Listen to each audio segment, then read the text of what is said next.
let's talk about the current planetary relationship between Jupiter and Saturn.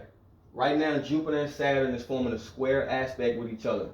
A square aspect is a conflictive aspect. It's when two positions are kind of like in the way of each other, right? The energies that they're giving off is in the way of each other. Only way to resolve that issue is to put forth some type of effort, do something different out of your own that you haven't been doing before, which will create some, in some way, some type of achievement, right? Unique to all of us. Achievement can be big, small, or whatever. It could be some type of achievement for self, some type of growth, right?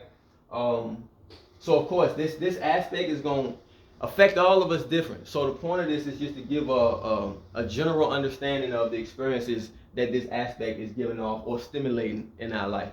So Jupiter representing expansion and growth, exploring our beliefs, um, philosophy, having a better understanding, a broader understanding, a bigger picture. While Saturn is all about limits, discipline, your responsibilities, boundaries, and things like that. And so, of course, you can see how that can be conflictive. With Jupiter is all about I want to expand, I want to grow, I want to move, I want to be free. But Saturn is saying you got responsibilities to handle, right? We all understand that. That's everyday life. But in these times here, it's more intense, of course, because we have the current aspect relationship going on. Also, you got Jupiter, which is retrograde. So Jupiter wants the expansion and the growth to be more inward focused, right? Focus on your inner ideas. Anything you might have been thinking about lately, you might want to explore. Explore it, right? You might want to revisit some old ideas, some things you might have not have finished in the past. So to get a better understanding, you might start running into some old friends and things like that. While Jupiter, on the other hand, is telling us to set boundaries around our inner emotions and things like that, and put a structure around our vision, right? Be able to actualize and bring our visions to reality in a disciplined way. And to me, it's although it's a square, the square aspect is conflictive. To me, the energies between the two positions, to me, go hand in hand, right? Jupiter already wants you to focus on self, how you communicate, focus on how you think and how you talk, the ideals and the things that you're curious about, while Saturn wants us to take our inner world serious. Inner growth, inner world serious, right? They go hand in hand.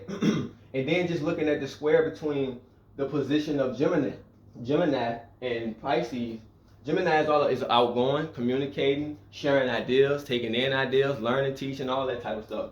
While Pisces, on the other hand, is more introverted, more inward focused, might not be so willing to be outgoing, might not want to exchange energies in itself, but focus on inner needs, inner emotions, inner visions, your ideas, your imagination. So the square between the two, if we can blend the energy and it just with Gemini and Pisces in itself, we can blend those two energies together, then we'll be able to use our curiosity to be curious about ourselves, our inner world, right? Be curious about, what are my inner dreams and what are my visions, be curious about your connection to self, and especially with Jupiter being in Gemini, wanting to expand on what we're curious about in general.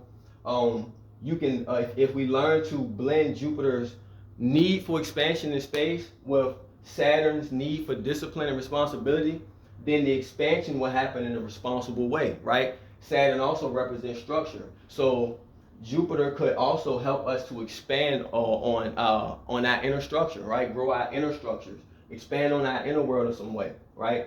And it'll definitely help us learn to build a bridge between, knowing self and knowing our inner world, and being able to help, produce our reality according to that, versus only producing a reality according to what we see in front of us, right? Because of course that's what we do. That's why everything is on repeat, because we're just doing what we see in front of us instead of doing what we feel inside of us. So that's why I felt need to point out this specific planetary relationship, because Jupiter is a heavy planet, Saturn is a heavy planet, and with both of those squaring, prime time for us to be able to blend these energies together and achieve something, right? Achieve some type of personal growth, some type of personal achievement, right? You might get a better understanding of your inner visions and your inner ideas. Now you can actually do something about it because you understand it better, because you utilize the energies of the planets around you, right? Whole point of me bringing this knowledge.